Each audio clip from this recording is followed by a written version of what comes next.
When you think of monorail, what comes to your mind? Is it the futuristic Shonan monorail in Japan that hangs itself in the air? Is it the Chongqing monorail in China that navigates through mountainous terrains? Or is it the Disneyland monorail in the United States that connects parts of a park?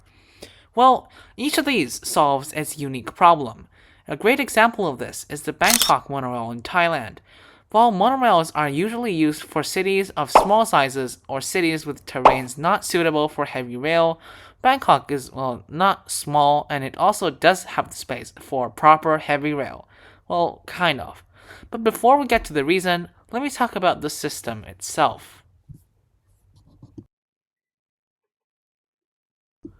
There are two monorail lines in Bangkok, the Yellow Line and the Pink Line. The Yellow Line was first introduced as a concept in the 1990s, but had no progress until 2004, when the Office of Transport and Traffic Policy and Planning, aka OTP, reintroduced the Yellow Line mass transit along the Srinagar Road and Lat Phrao Road.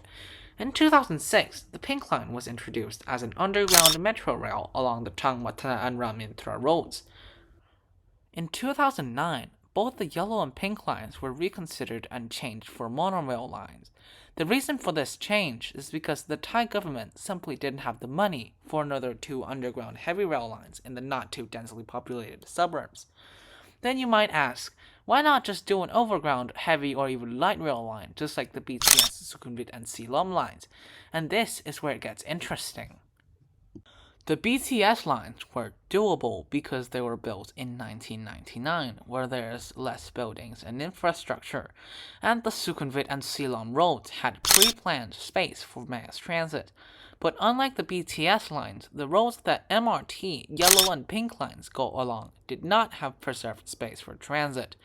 And in 2009, even more roads and infrastructures were built, such as high-rise buildings, bridges, highway junctions, and houses.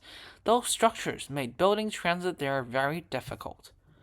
This is where another great thing for a monorail comes in: flexibility. Monorails use guide wheels to hold on the sides of the concrete guide beam. This makes monorails almost impossible to derail. That then means monorails could make very tight turns and therefore save space and money. So in this case, the unique problem here is the complex structure of the roads. This can also be seen in some other dense urban places with lots of tight turns, such as Kuala Lumpur in Malaysia. Alright, back to this history of the MRT monorail. The pink and yellow lines are then built by the Sino-Thai Engineering and Construction Group. Constructions for both lines started in 2016, and at the same time, the Muangthong Thani branch line was added to the plan. Construction for the yellow line completed in 2023, followed by the pink line main line in late 2023, then the Muangthong Thani branch line in 2025.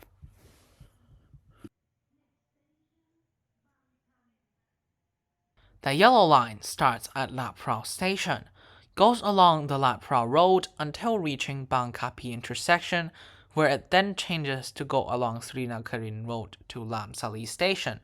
The yellow line then continues going on the Srinagar Road to Huamak Station, considered to be the median of the line. The yellow line then carries on going all the way until Sidan Station, where it then turns onto Teparak Road, continuing to its terminal station, Samrong. The pink line starts at Nonthaburi Civic Center Station, goes along the Tiwanan Road to Pakret, where it switches roads and goes along Changwatana Road. By the way, please don't judge my Thai pronunciation. Then reaches Muangthong Thani Station, where the main line is joined with the Muangthong Thani branch line. I'll talk about the branch line later. The pink line then continues to Wat Prasi Mahatat, where an end-station interchange to the BTS Sukhumvit line is found. By the way, the pink line platforms at this station are on both sides of a highway. From Wat Prasi Mahatat Station, the pink line continues on to Ramintra roads. It goes all the way along the road, then reaches its eastern end, Minburi. The Muangthong Thani branch line, aka Impact Spur line, is a branch line of the pink line. I would rather say it's an individual shuttle line rather than a branch, because there is no through service from the main line, so the branch is basically operating its own system. Trains on the branch line go from Muntongtani Station to Lake Muntongtani Station. This three-station branch serves the Impact Muntongtani Arena, kind of like how the BTS Gold Line People Mover serves Icon Siam. The yellow and pink lines use the Bombardier Innovia 300 monorail trains built by CRRC Pujen in China. This rolling stock is also used in Sao Paulo in Brazil and Wuhu in China. The yellow and pink lines use 4-car consist of self-driving trains. Unlike the Wuhu monorail in China and the Sao Paulo metro in Brazil, where it uses the same rolling stock but is driver-operated. The downside of this is the train stops 30 seconds minimum at every station, even when there is no passengers at this station, but I'm not complaining. The train features both longitudinal seating and some front and rear-facing seats at each end of carriages.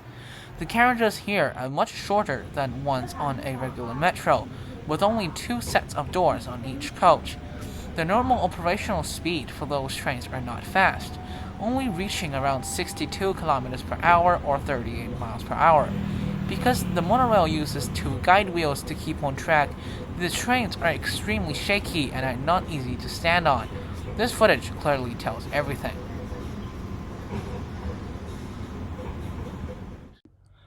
And just like what I talked about, these monorail trains could make really tight turns and difficult maneuvers, but Thailand's way of using the monorail is quite unbelievably random.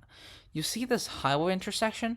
There are road bridges where the monorail is supposed to go, and instead of rebuilding the road structures or making the train line go above it, Thailand just made the monorail line go around it to save cost. This trait is also seen on other parts of the system, like at Saritai intersection, when there is a bridge in the middle of the road where the monorail is supposed to go, so they move the monorail to the side of the road instead. This way of building heavily utilizes the advantage of monorail, and is definitely a way of resolving problems like this, but it is certainly not the best way. You see, these roads in Bangkok are already quite messed up, and what they really need is to fix the mess, not to go around it.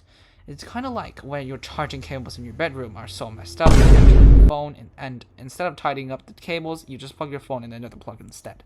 Well, to be honest, it actually does sound like your average bedroom. And you know what else of a mess Bangkok's transit system is? The operators.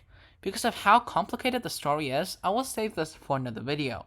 So now, I will shorten the story to the BMTA, the authority was like, hey, who wants 2 little cute monorails? And BTS and MRT was like, hey, we won. So the BMTA was like, oh, how about y'all compete for it? Oh, so they did. And BTS won. So the MRT monorail is operated by the BTS. And this is also why Wat Prasi Mahatat Station is an in-station interchange between the MRT and the BTS.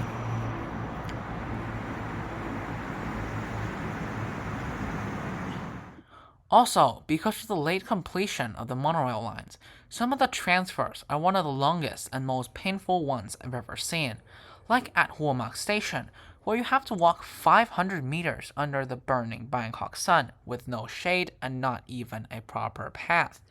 Also here at Nonthaburi Civic Center, where you have to walk down the whole turnaround tracks of the terminating station. And both stations have a transfer distance of 500 meters plus, or 1,600 feet plus. For comparison, 500 meters is the distance between Siam National Stadium stations on the BTS. So hopefully the transfer problems will be fixed in the future, like just put the shade there or something. Though the yellow and pink lines do not go through the city center, as route alignment gave them the role of connecting the outskirts of Bangkok. The monorails might not be important to you, you might never even heard of them, or it might not be important to anyone in the city. It might be problematic and just a way of reducing cost. I mean, it is. But the Thai monorail succession is the first step into the future of medium-sized, low-cost, flexible transportation. Thanks for watching. Thank you for watching until the end. As you know, this is a new channel. Your support helps me survive in the algorithm and encourages me to make better quality videos. So if you watched until the end, please like this video and share what you think could be an improvement in the comments section below. Thank you for supporting this new channel. Oh god, I took 50 attempts.